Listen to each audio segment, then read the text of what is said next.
Ek dink ons moet maar eerlik wees hieroor en ek sê dit ook weer baie versigtig en dit is baie dun ys waarop ons nou gaan en ons moet dalk 'n aparte program daaroor maak nie. Ja. Maar die liberale teologie het die laaste 20-30 jaar verwoesting onder ons volk veroorsaak en dit kom in kort daarop neer met die oorgang, met die sosialistiese oorgang 94-95 wat ons eintlik nou eers die vrugte van sien, het baie van die prediking van die kerke nie regtig die volle evangelie gepreek nie, maar hulle het dit begin inkleer met liberale teologie. In Bybelse taal is dit die draak wat hy lyk soos die lam, maar as hy sy mond oopmaak en praat hy soos die draak en dis 'n baie sensitiewe onderwerp. Dis nie 'n maklike onderwerp nie. En dis baie naby aan die waarheid, nee. Maar dis altyd so, of liefde is God, soos wat hulle maak, jy weet so. Maar die punt waarop ek afstuur is die effek daarvan, nee, is dat die Afrikaner volk het sy vertroue verloor in wat vir hom gesê word. Nie net met die leierskap nie, maar onderling met mekaar. So ons het hierdie kanker in onsself dat ons verwoes mekaar met wantroue. Nou, dit is waar. Wantroue is 'n een van die groot redes is daai breuk wat plaasgevind het. Ek gaan so in kort hierdie mense gesê, maar julle het ons al die jare gesê dis so en die Bybel sê so en nou sê julle nee, die Bybel sê anders. Ek maak dit nou oor vereenvoudig, maar in kort was dit nou die ding wat gebeur het, nie. Maar die effek daarvan is, daar was, die vuur het hier binne kan die laar gekom.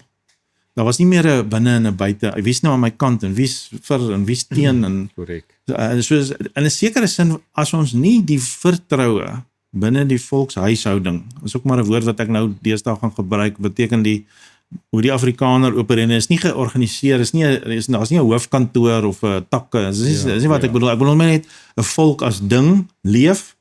En daar's x aantal miljoen mense daarin maar daai volk het 'n eie karaktertrek of 'n doen of 'n ding. En as ons nou objektief na onsself kyk, dan moet ons sê tans is die wantroue baie hoog teenoor mekaar. Nou as dit nie reggestel word nie, gaan ons nie twee stene op mekaar gebou kan kry nie. Om die eenvoudige rede, want ek verwantrou jou. Jy kom nou met 'n plan aan, maar wat sit agter jou? Wie het jou nou betaal? Wie het vir jou omgepraat? Wie wat?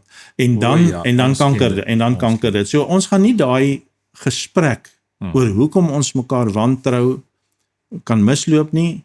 Ons gaan dit moet teenoor mekaar bely. Ons gaan moet werklik dit 'n oop gesprek en 'n seer gesprek. Onthou ek praat van die Bosoorlog, ek praat van die oorname van 94, ek praat van al die goed wat gesê is, wat toe anders uitgewerk het. Of aan die terme wat ons gebruik, al die mooi gietjies, dis nie 'n maklike gesprek. Ja.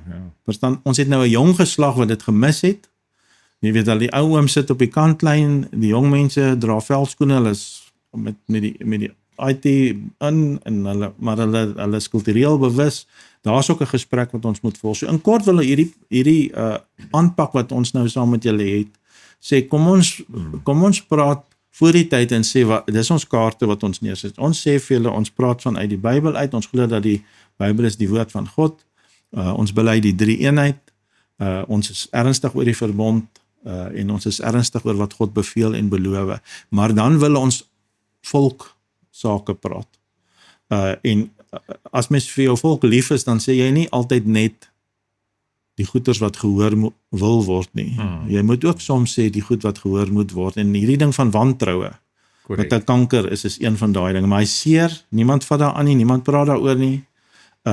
Terwyl dit 'n enorme probleem by ons is. Ons kon op vele terreine baie verder gewees het. As ons net nie ons mors soveel tyd en geld en gawes net in wantroue met mekaar nie.